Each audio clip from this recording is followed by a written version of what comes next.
News channel থেকে আজকে আমরা এসে গেছি রিনা দত্ত দিদির বাড়িতে, যিনি গান গেয়ে মানুষের মন জয় করেছেন এবং খুব সুন্দর গান গান। অপূর্ব ওনার গানের গলা, সেই গলা মানুষকে মুগ্ধ করে রাখে। বলছি দিদি, সামনে আপনার জন্মদিন, সেটার কিভাবে সেলিব্রেশন করবেন বা কি হতে চলেছে একটু যদি আলোকিকা নিউজ চ্যানেলের দর্শকদেরকে জানান। দেখুন, এমনি আপনি লড়ুকে মহিলা, অনেক কঠিন লড়াইয়ের মধ্যে দিয়ে চলছেন, আমরা জানি সবাই। না, জীবনটা তো আমার সংগ্রামময়।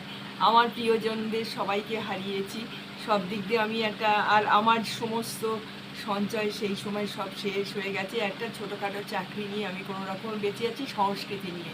এবার যেটা বিরাট সংগ্রামের মুখোমুখি হতে চলেছি, আমার 1 এপ্রিল জন্মদিন। সেই জন্মদিনটা বোধহয় আমার অন্ধকার হয়ে যাবে, কারণ 31শে মার্চ আমাকে চাকরি থেকে রিটায়ার করতে হবে, অবসর নিতে হবে। এবার আমার রিটায়ার মানে একটা সাংঘাতিক অবস্থা। এক তো একটা ভীষণ আমার রুজি রোজগার, মানে রুজি জোগাড়ের আমার একটা প্রচণ্ড টেনশন। আর দ্বিতীয়ত হলো আমি ঘরে থাকতে পারি না।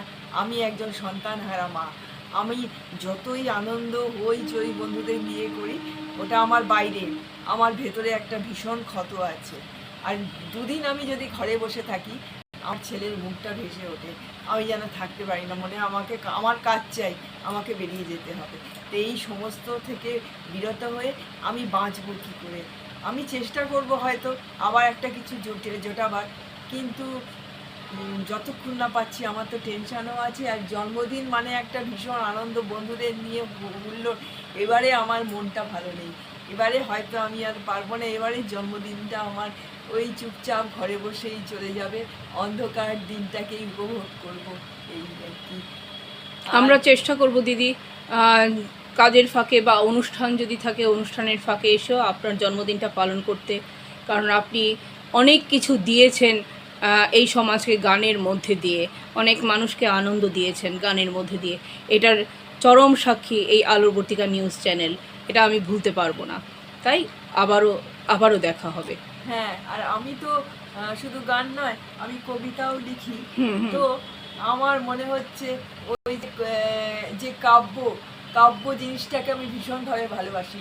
কিন্তু এই তো পূর্ণিমা সেদিন গেল, আকাশের চাঁদ থেকে আমার কবি সুকান্ত ভট্টাচার্যের সেই বিখ্যাত লাইন মনে পড়ে গেল, ক্ষুধার রাজ্যে পৃথিবী গদ্যময়, পূর্ণিমার চাঁদ যেন ঝলসানো রুটি। মানে আমি তখন ভাবলাম আমার অবস্থাটাও হয়তো সেরকমই হবে।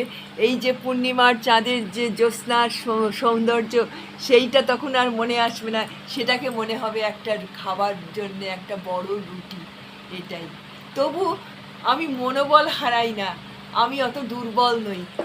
আমি মনে করি আমি আবার ঠিক পথে চেষ্টা করে উঠে দাঁড়াবো। Oh, deep in my heart, I do believe we shall overcome someday. Done.